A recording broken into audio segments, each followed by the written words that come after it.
Well, naturally, when I start recording and you don't hear anything. Anyway, I mean, it has been unbelievable since the hurricane. I mean, so many things are just so screwed up. And I'm not going to talk about those right now. I'll talk a little bit about them at the end so you can just, if you don't want to hear, you can stop the video. What I want to show you this morning is, this is my new Tecsun S-2200x. And I got a request to test the Airband, which is, there we go, 118 to 137 megahertz. And I'm using, that is probably the Tampa International, which is about 30 miles across the bay from me. I'm using, would you believe it or not, a marine band outside antenna. My antennas are all messed up from the storms, but that one still seems to be working. So I'm using that marine band. It's kind of close. It's better than my HF band antennas. And what's very interesting and almost complicated is when you do a ATS on the Airband, push and hold ATS, it starts scanning that range of 118 to 137. And it stores, when it finds a signal, it stores it in memory. And it will make, what the manual says, 30 passes of trying to find signals. And if it finds a new signal, it doesn't overwrite an old one. So it accumulates the signals it finds. Now, what was confusing this morning, well, my life is really confused anyway, is I let it scan, and I thought I had given it plenty of time to do 30 passes because it takes about a minute to do a pass. Now, maybe I didn't give it enough time, but it never stopped. Where when I tested it yesterday, and I actually went off and left it and came back, it had stopped scanning, so it had done its 30 passes. So maybe today I just didn't give it enough time. So it does those 30 passes if you want it to. You can stop it anytime you want to by hitting the Airband button and take it out of ATS mode, and then you can go through the memories. And what you do is you come over here and use the VFVM button to go from manual tuning to memory tuning. And then, this is a real nice feature, and that's what I was doing when I started. If you push and hold this button, it will scan what it found and put in memory. And of course, some of them are not, well, they're signals, but they're not stations. So I'll show you what it found right now because I stopped it. So let me push and hold, see if buttons are really small.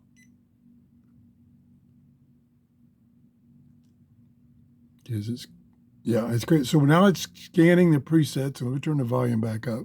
It found 20, I think 20 or 19 signals. See, like there's nothing there. But now, because the Airband transmissions are very intermittent, you know, they're not continuous. So I'm gonna let it scan. It's down to memory. It's going down. I don't know why it's going down, but it's going down through memory. And like a Tampa International Airport, that frequency is very busy. And I have a small airport about half a mile from me that doesn't have a tower, a control tower. It just has a transmitter that continuously transmits weather information for the pilots. And it's not finding anything. Wouldn't you know it? That's just, my luck is, well, that's when my luck's been running. There went one, and it kept going. I don't know if it will stop and stay on the memory channel as long as there's traffic, or it scans anyway. I think it scans anyway. Doesn't stop. It stops for about 5 seconds.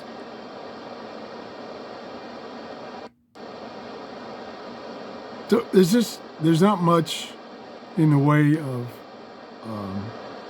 air traffic around here. Now, there is another station, another control tower, and that's the military station in MacDill. And I can pick that up. As a matter of fact, I did find it. It's one of these many, I don't know which one. So that's kind of how it works. Like I say, it's got some unique features for its scanning on the Airband with this. Okay, there's data. With this. Chance higher for 231 Tango Juliet. That's 10. 231 Tango Juliet, looking for higher. That's going to be pretty active. That's Tampa International. And it's... Hey, Treat 20, we'll be standing by for the final Tango Juliet. It's 8:25 in the morning, so they're busy now. Trying to maintain flight level 290, American Yeah. flight 984. Now, let's just for grins, I'm going to take and go to the internal telescopic antenna. If I can find the button. Okay, now it's internal. See what it picks up.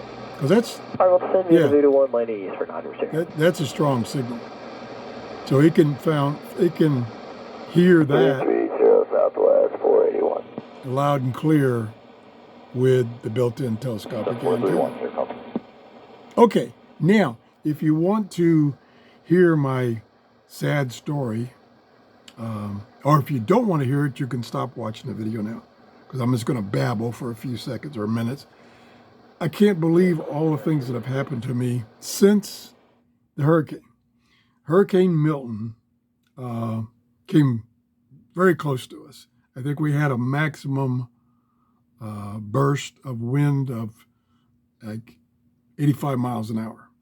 And that burst took out an old oak tree in our backyard, which I knew was going to go because it was rotted out. I had asked, and the power line goes right through it. And I had asked the power company to take it down because several years ago, it did the same thing. Another branch broke off and it broke the power line. Well, they said, no, we can't do that. They said, I'll have to get a contractor. So I called a contractor and he says, nope, we don't work around power lines, so we can't do it. So it was left. And the tree got worse and worse, rotting out. And before the hurricane hit, I was out in the backyard. I'm like, that's going to come down and it's going to take out the power. Okay, so it came down. It took out the power. I luckily have a generator, so we had some power to run fans and stuff like that. And it took them about a week before they got out and fixed it, patched it. They didn't put in a new wire from the telephone pole. They just spliced it. I don't understand that, but I guess that's okay. So at least now I don't have to worry about that tree anymore because it came down. Well, what it also did, and this is the frustrating part, is it took and pulled the cable wire loose from its connection to the house. We didn't lose service, but it was also below that was a plastic box about 8 inches by 8 inches, which had all these connections because at one time we had 3 cable boxes, the modem, and some other things. So we had like a bunch of wires going all over the place on the outside of the house. And they were all connected with adapters and things inside that box, away from the environment. Well, when the tree pulled the cable down, it ripped that wire out of the plastic box, and the plastic box cover just shattered. So all the cables were laying out. So it took several weeks to get the cable company to come out and work on it. And that was because they were overwhelmed. Plus, we still had service. Everything was still working. So they said, we'll get to you later. It'll be 3 or 4 weeks, but we'll get to you. Which they did. So they sent out a technician, and I showed him the box and everything. Well, that technician didn't have any tools. He claimed that he had his truck cleaned and his toolbox disappeared. I'm like, so why did you come on a service call if he'd had no tools? And he didn't have a ladder. So I loaned him my ladder. I loaned him some of my tools, which were not exactly the tools he needed to repair the cables. And what he did is he pulled the cable wire from the telephone pole that was laying down in the yard. He pulled it tight and reconnected it to the house so that it wasn't laying in the yard. And that's all he did. And he did check it. It was working, and it was working. It's a sad story. And then I went in the house because I thought he was going back to his truck to get a box to replace the one that blew up. He left. And I'm like, so all these connections and wires are just laying out in the yard. So I called them back, and they said, okay, we'll send you a technician tomorrow. And sure enough, a different technician came, and he saw the mess. And I told him that it had now become intermittent. So he replaced all the connectors. There was like, I don't know, 8 or 9 connectors. He replaced all of them. And he tested the service, and it was working. Worked all day. Come nighttime, TV was working, but internet was gone. And he says we don't carry those boxes anymore because we're switching to internet only, and you only need 1 cable for that. So I couldn't get a replacement box. So the wires are still hanging out. He kind of pushed them up back in the box, the shell that was remaining that was attached to the outside wall. So it was working fine. And matter of fact, it was working better than it had been working since the hurricane. My internet speed was back up. Well, this morning I get up, no internet, nothing, 0. Got TV, no internet, nothing. So I called him again, and I had to make 4 calls. And the reason why is I would go through their menu system to get to a human being. And then when it said, okay, we're connecting you to an operator, there was nothing there. It didn't disconnect me from the phone. It just was nothing there. Hello, nothing there. So the second time, I just left it connected like that, thinking maybe somebody will pick up the phone. So I let that sit for a half an hour. Never got picked up. So I made a 3rd call. This time I got right through. Got through all the menus, got to a human being, told her my story. She says, okay, we'll send out another technician tomorrow. And I mean, it gets worse. Okay, a couple of months ago, my landline service, telephone service, gave me a modem because they changed me over to fiber, which is another bizarre story, but I won't go into it.